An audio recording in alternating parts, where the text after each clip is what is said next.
কদিন ধরেই সময়টা খারাপ যাচ্ছে, তাই বেরিয়ে পড়লাম দক্ষিণেশ্বরে মায়ের কাছে পুজো দিতে। তাই চলে গেলাম আমাদের কাছাকাছি চাপাডাঙ্গা বাস স্ট্যান্ডে। তারপর ওখান থেকে ম্যাজিক গাড়ি করে আমরা চলে গেলাম সোজা স্টেশনে।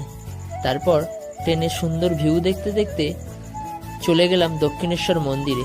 তারপর বালি বীজের সুন্দর ভিউ দেখতে দেখতে আর আবহাওয়াটা ফিল করতে করতে সোজা চলে গেলাম দক্ষিণেশ্বর মন্দিরের সামনে।